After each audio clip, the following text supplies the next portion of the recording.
আসসালামু আলাইকুম। Hello everyone. আশা করছি সকলেই ভালো আছেন।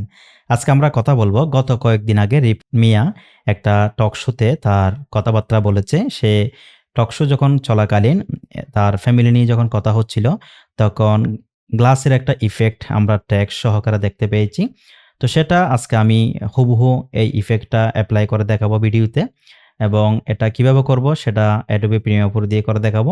তো চলুন আমরা সরাসরি এখন কম্পিউটার স্ক্রিনে যাই। Welcome back. তো আমরা প্রিমিয়ার প্রোতে মূল প্রজেক্টে চলে আসলাম। তো আমরা একটা রেডি ফরম্যাট নিয়ে রেখেছি। এখানে আমরা গ্লাস ইফেক্টটা আজকে মেক করব। তো এটা হচ্ছে আমার মূল প্রজেক্ট। এটাতে আমি গ্লাস ইফেক্ট ইউজ করব। তো সর্বপ্রথম আমরা এখান থেকে গিয়ে আমরা অ্যাডজাস্টমেন্ট লেয়ার নিয়ে নিব। অ্যাডজাস্টমেন্ট লেয়ারটা আমরা ড্র্যাগ করে এখানে আমরা দিয়ে দিব। আমাদের যতটুকু প্রয়োজন হয় ততটুকুতে আমরা এটা নিয়ে যাব। আপাতত আমরা এটুকু রাখলাম। এরপরে অ্যাডজাস্টমেন্ট লেয়ারে গিয়ে আমরা এখান ইফেক্টে যাব। আমাদের বেসিক্যালি আজকে কাজ হবে ইফেক্ট এবং ইফেক্ট কন্ট্রোল। আমরা ইফেক্টে গিয়ে এখান থেকে গৌসিয়ান ব্লারটা দিব। আমরা গৌসিয়ান ব্লারটা নিয়ে এভাবে ড্র্যাগ করে অ্যাডজাস্টমেন্ট লেয়ারের উপর ছেড়ে দিব। এটা ছাড়ার পর আমরা একটু নিচে চলে আসব। এখান থেকে আমরা ব্লারনেসটা আমরা বাড়িয়ে দিব। তো ব্লারনেসটা আমরা বাড়িয়ে দিলে আমরা এদিকে দেখতে পাচ্ছি অ্যাডজাস্টমেন্ট লেয়ারের উপরে আমরা নিচে গিয়ে এটা আমরা 120 করে দিতে পারি। এই যে আমরা 120 করে দিলাম বা আমরা 150 দিতে পারি। আমরা 150 দিলাম। তো আমাদের অ্যাডজাস্টমেন্ট লেয়ারের উপর গৌসিয়ান ব্লারটা আমরা ইফেক্ট করলাম। তো আমরা অ্যাডজাস্টমেন্ট লেয়ারে আমরা একটা শেপ নিয়ে নিব। আমরা একটা সার্কেল স্কোয়ার একটা আমরা শেপ নিব। তো শেপটা আমরা এভাবে নিলাম। আপনারা চাইলে আপনাদের মতো সাইজ নিতে পারেন। আমি আমার সুবিধার্থে সাইজ নিলাম এবং এটা অ্যাডজাস্টমেন্ট লেয়ারের সাথে এটাকে আমরা একদম ম্যাচ করে দিব। তো এখন আমরা এটা যেহেতু স্কোয়ার আছে আমরা এটাকে রাউন্ড শেপ করব। রাউন্ড শেপ কোণাগুলো রাউন্ড হয়ে যাবে। রাউন্ড শেপ করার জন্য রাফ অ্যান্ড এজে যাব। আমরা এই ইফেক্টটাকে নিয়ে এখানে ছেড়ে দিব। এরপর ইফেক্ট কন্ট্রোলে যাব। ইফেক্ট কন্ট্রোল থেকে আমরা এখানে বর্ডারের 35 করে দিব। আমরা বর্ডারের ভ্যালুটা তখন 35 দিব। এরপরে আমরা এজ শার্পনেসটাকে 10 করে দিব। তো 10 করে দেওয়ার পর এখানে ইনফ্লুয়েন্সটাকে আমরা 0 করে দিব। তো আমাদের স্কোয়ার শেপ থেকে রাউন্ড শেপড হয়ে গেছে। এখন আমাদের আরেকটা কাজ, এখন আমরা ইফেক্ট থেকে গিয়ে আমরা এখানে লিখব ট্র্যাক। আমরা ট্র্যাক ম্যাট কিতে এটা নিয়ে এটা আমরা অ্যাডজাস্টমেন্ট লেয়ারের উপরে ছেড়ে দিব। এটা আমরা কি ইফেক্ট কন্ট্রোলে পাবো ওই ট্র্যাক ম্যাট কিটা। এখান থেকে নানটাকে আমরা ক্লিক করব। এখান থেকে ক্লিক করার পর আমাদের গ্রাফিক্স যে লেয়ারটা আছে, গ্রাফিক্স লেয়ারটা কতটা আছে এখানে? B5 এ আছে। তো আমরা অ্যাডজাস্টমেন্ট লেয়ারে গিয়ে আমরা একটু নিচে গিয়ে এখান থেকে নামটাকে আমরা এটাতে 5 এ ক্লিক করব। তো 5 এ ক্লিক করার সাথে, সাথে আমাদের পুরো ইমেজের উপর যে গসিয়ান ব্লারের ইফেক্টটা ছিল, এটা একটা গ্লাসের মতো হয়ে গেছে। আরো কাজ আছে সেটাও আমরা দেখাচ্ছি। এরপরে আমাদের কাজ হচ্ছে এখন আমরা গ্রাফিক্সের এই লেয়ারটাকে ডুপ্লি করব। আমি কিবোর্ড থেকে অল্টার দিয়ে এভাবে ড্র্যাগ করে নিয়ে আসতে পারি। আমাদের এভাবে যদি আমরা নিয়ে আসি, এই যে এভাবে নিয়ে আসলাম গ্রাফিক্সের, তখন আমাদের গ্লাস ইফেক্টটা চলে গেল। আমি যদি আপনাদেরকে একটু দেখাই, এই যে এখন প্রথম আমরা যে গ্রাফিক্সের লেয়ারটা নিয়েছিলাম এটাতে গ্লাসের ইফেক্ট আছে। আমরা এটাতে ডুপ্লি করার সাথে, সাথে আমাদের গ্লাসের ইফেক্টটা চলে গেছে। এখন আমরা উপরে যে লেয়ারটাতে কাজ করেছি গ্রাফিক্সের কপি করেছি, এটাতে গিয়ে আমরা এখানে শেপে যাব। শেপের এটা বাটন দিয়ে আমরা ফিল কালারটাকে তুলে দিব এবং স্টক কালারটাকে দিয়ে দিব। স্টক কালারটা দেওয়ার পর এখানে একটা বর্ডার আসবে। বর্ডারের ভ্যালুটা আমরা কমিয়ে বাড়িয়ে দিতে পারি। আমরা এটা যদি 22 দিয়ে দেখি কেমন হয়। তো একটা বর্ডার চলে এসেছে।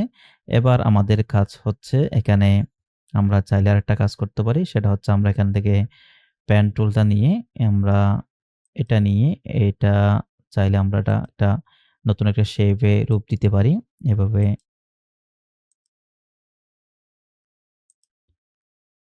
তো দেখতে পাচ্ছেন। এবার আমরা ইনভার্টেড দিলে এটা উল্টা হয়ে যাবে। তো যেকোনো শেপ আমরা রাখতে পারি। ধরেন আমরা এটা রাখলাম। এটা রাখার পর এখন আমাদের আরেকটা কাজ অলমোস্ট চলে আসছে। এখন আমরা একটা কাজ করব কি? আমরা এখান থেকে টেক্সট নিব। তো টেক্সটটা নেয়ার জন্য আমরা এখানে আমাদের অলমোস্ট কাজ শেষ। আমরা এই জায়গায় রাখলাম। এখন আমরা একটা টেক্সট নিব। আমরা এখানে একটা টেক্সট দিতে পারি। তো কি টেক্সট দিব? আমরা টেক্সটে গিব। টেক্সটে গিয়ে এখানে আমরা লিখতে পারি, তো এখানে আমরা অন টাইল দিতে পারি। অন টাইল দেওয়ার পর আমরা ফন্টটাকে চেঞ্জ করতে পারি। আমরা এখান থেকে যেকোনো একটা আমরা ইমপ্যাক্ট ফন্টটা দিব এবং রেগুলার টিক থাকবে। আমরা এই লেখাটাকে কন্ট্রোল এ দিয়ে এবার আমরা যদি ইমপ্যাক্টে এপ্লাই দিই, তো হয়ে গেছে। এবার এটাকে আমরা এভাবে বড় করব।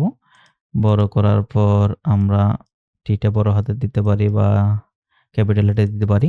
তো আমরা এটা এভাবে ড্র্যাগ করে এখানে নিয়ে আসব। আমরা এখানে নিয়ে আসব। এবার আমার অন টাইলের লেখাটাকে আমরা পজিশন করব। পজিশন করার জন্য আমরা এটা ক্লিক করতে পারি। আমরা এটা মিডলে এভাবে রাখবো। মিডলে রাখার পর আমরা একটা নিয়ন কালার ইউজ করতে পারি এই টেক্সটটাকে আরেকটু ফুটিয়ে তোলার জন্য।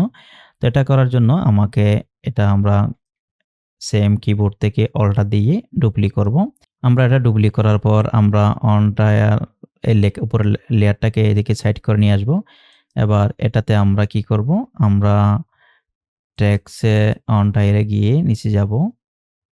নিচে গিয়ে আমরা এই ফিল কালারটাকে ভিন্ন আরেকটা কালার দেব, যেহেতু নিয়ন আমরা টেক্সট একটা এপ্লাই করব।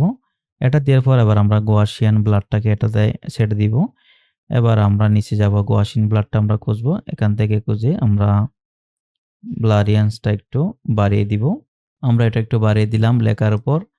এরপরে আমরা এটাকে এভাবে ড্র্যাগ করে নিয়ে আসব। নিয়ে আসার পর আপনারা দেখতে পাচ্ছেন, আমি যে একটু বড় করে দেখাই, আমাদের এই অন ট্রায়াল টেক্সটের উপর একটা নিয়ন একটা লাইট ইফেক্ট পড়ছে। এবার আমরা আরেকটা কাজে যাব। এখন আমাদের কাজ অলমোস্ট শেষ পর্যায়ে। তো এভাবে চাইলে আপনার গ্লাসের ইফেক্টটা ইউজ করতে পারবেন। আমি আবার এটা অ্যানিমেশন কাজ করব। অ্যানিমেশন করার জন্য আমরা গ্রাফিক্সের এই লেয়ারটাতে এ কিবোর্ড থেকে আমরা শিফট হোম প্রেস করব এবং এখান থেকে আমরা স্কেল এবং পজিশনটা ঠিক করব। স্কেল পজিশনটা দিয়ে আমরা এটাকে ভ্যালু আমরা ৮০ দিতে পারি। এরপরে এটাকে আমরা ৭৫০ দিব। আমরা ভ্যালুটা মনে রাখবো এবং এটাকে আমরা ৫৪০ এর জায়গায় অ্যা ৭৫০ দিতে পারি। আমরা ভ্যালুটা একটু মনে রাখবো ৭৫০, ৭৫০ এবং ৮০। আমরা কয়েক ফ্রেম একটু সামনে আসবো। আমরা কয়েক ফ্রেম সামনে গিয়ে আমরা এটাকে সেম ভাবে আগের জায়গায় দিয়ে দিব। এটাকে আমরা ১০০ দিয়ে দিব। এবার এটাকে আমরা একটু বড় করতে পারি। বড় করলে এটা একটু ফাঁকা হবে। এখানে এই ২ টাকে সিলেক্ট করে কি ফ্রেম আমরা টেম্পোরার থেকে গিয়ে ইজ আউট করে দিতে পারি। সরি, ইজ ইন হবে ২ টা। এই ২ টা আমরা ইজ ইন করে দিব। প্রথম ২ টাকে আমরা ইজ আউট করে দিব। তো এখন এখানে একটা এই লেয়ারটাতে ইফেক্ট হবে, বাট অন্য লেয়ারগুলোতে তো হবে না। তো সেম আমরা এটা কপি করব কিভাবে? এটা আমরা মাউসের রাইট বাটন দিয়ে আমরা কপি যাব এবং এই ২ টাকে সিলেক্ট করব এবং এটাকে আমরা একটু লক করে দিব এবং এই ২ টাকে আমরা অর্থাৎ ৪ টাকে আমরা ইফেক্ট আমরা সিলেক্ট করে, অর্থাৎ আমরা চাচ্ছি সবগুলো একসাথে অ্যানিমেট হবে। তো আমরা এই ৪ টাকে আমরা একসাথে সিলেক্ট করে কন্ট্রোল বি দিয়ে পেস্ট করতে পারি বা পেস্ট অ্যাট্রিবিউট দিতে পারি। পেস্ট অ্যাট্রিবিউট দেওয়ার পর আমরা এখান থেকে সব motion, vector motion, opacity, time reframing এটা দিয়ে আমরা ওকে দিব। এখন একটা কাজ এখানে আমাদের করতে হবে, সেটা হচ্ছে আমরা যেহেতু এই লেয়ারটাতে মূল কাজটা করেছিলাম। তো এই লেয়ারটাতে কাজটা করার পর আমরা অন ট্রায়ালে যাব। আমরা যদি একটু দিয়ে দেখি কেমন হয়, অ্যানিমেশনটা কেমন কাজ। এখানে প্লেসমেন্টটা একটু সরে গেছে। প্রত্যেকটা কাজ আমাকে আবার নতুন করে করতে হবে। তো এই যে লেয়ারে যেহেতু আমরা ভেক্টর মোশনের কাজটা আমরা করেছি, সেটাকে আমরা কন্ট্রোল শিফট এম দিয়ে শিফট হোম প্রেস করব। হোম প্রেস করে এটাকে আমরা একটু বড় করে দিব এভাবে। বড় দেওয়ার পর এখানে কত ভ্যালু পাচ্ছি? ৭৫০, ৭৫০। আমরা এটাকেও দেখি। আমরা এটাকে দিয়ে হোম প্রেস থাকা অবস্থায় ৭৫০, ৭৫০, ৮০ এটাও ঠিক আছে এবং সেকেন্ড ভ্যালুটা আমরা কত পাচ্ছি? আমরা এটা দিলে আমরা সেকেন্ড ভ্যালুতে যাচ্ছি। এখানে ৯৬০, ৫৪০, ১০০। এরপরে এটাতে দেখি আমরা, এটাতেও আমরা সেকেন্ড কি ফ্রেমে যাব। ৫০০ হলে ১০০ এটা ঠিক আছে। এই ২ টা মোশন ঠিক আছে এবং অন টাইলে আমরা যাব। অন টাইলে গিয়ে আমরা এখানে দেখব কত আছে। ৭৫০, ৪০, ৮০ ঠিক আছে এবং সেকেন্ড কি ফ্রেম আমরা যাব। এটাও ঠিক আছে। এরপর এইটাতে যাব। এটাতে গিয়ে আমরা এটা ঠিক আছে এবং এটাতে আসবো। আসি সবগুলা কি ফ্রেম আমাদের ঠিক আছে। তো একদম পারফেক্টলি আমার অ্যানিমেট হচ্ছে গ্লাসের ইফেক্টটা। তো আপনারা চাইলে আমার এই ভিডিওটা দেখার পর স্টেপ বাই স্টেপ ফলো করলে Adobe Premiere Pro দিয়ে গ্লাসের ইফেক্টটা এপ্লাই করতে পারবেন এবং নিজেদের মতো করে ইউজ করতে পারবেন। তো আগামীতে দেখা হচ্ছে Adobe Premiere Pro দিয়ে নেক্সট অন্য কোনো বিষয় নিয়ে। সে পর্যন্ত ভালো থাকুন, সুস্থ থাকুন। আল্লাহ হাফেজ। আসসালামু আলাইকুম।